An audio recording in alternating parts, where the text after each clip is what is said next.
Welcome to Tel Tales with me, Chantel McGregor.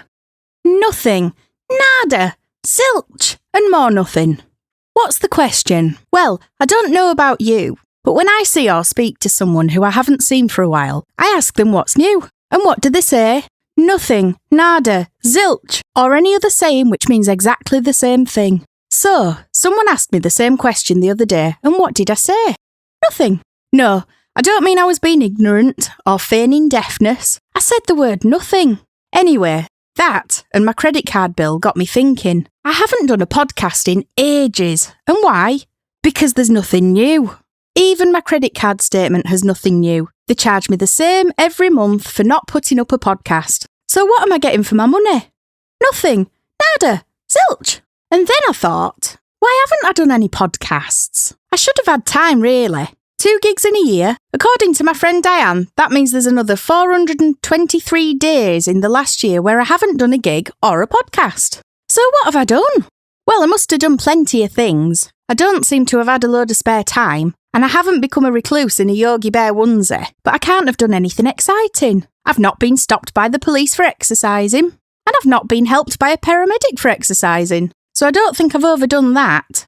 Actually, what's the difference between being locked down and locked up? I know the difference between being locked out and locked in. One side's got central heating and the other side's got weather. But down and up? Not sure on that one.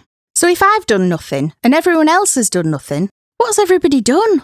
Yep, I know. The font of all knowledge. The long-haired grey thing that's either Dog Martin, remember him, or Dad, depending. Which, to be fair, with his, I can prove I've been locked down, or you won't laugh, you never know when you might need a druid, or this time next year, I might have been the face for the John Lewis Christmas advert.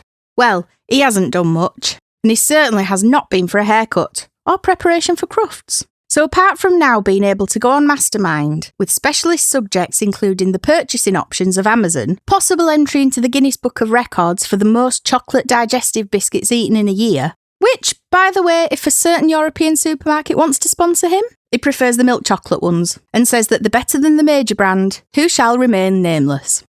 He also says that he's maintained a chunk of my inheritance by eating those, and that he can eat twice as many before it affects me. Oh, and decorating. He bought loads of wallpaper in October because it was 20% off, and he spent 4 months searching on Amazon looking for a book on enthusiasm. Speaking of European supermarkets, if anyone sees that they've got the weighing scales in the middle aisle, can you let me know? Not the kitchen scales, the sort that weighs grumpy old male chocolate digestive receptacles. Not the sort with grams, the sort that do kilos and 100 weights. By the way, does anyone know why 100 weight is £100 in the US?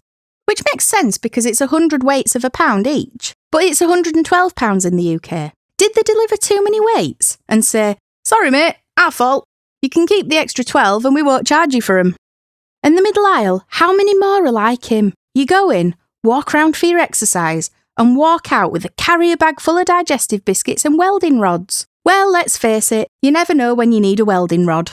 Or to be fair, any of his bargains. I'm waiting for the photo of him working from top to bottom. A cowboy hat, a welding mask, a frontal baby cradle holding an inflatable lion, over the top of his purple wetsuit with size 14 ski boots. Because they were the only size that they had left.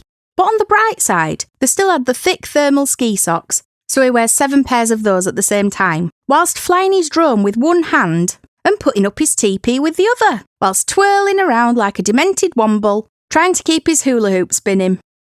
Ooh, how many new lack of interests have you taken up?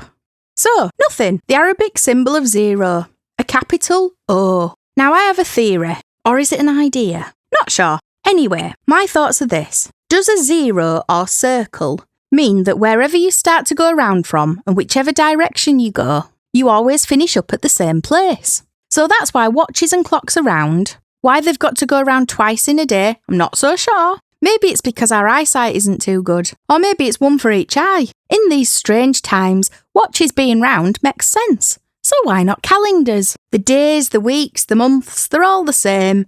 So calendars should be round too. And why, when you go into the southern hemisphere, if water goes down the plug hole anti-clockwise, why don't their watches go the other way around too? On the subject of ones and twos, why is it if things are in the middle of your body you've got one, and if it's either side of the middle, you've got two? And that's inside and out.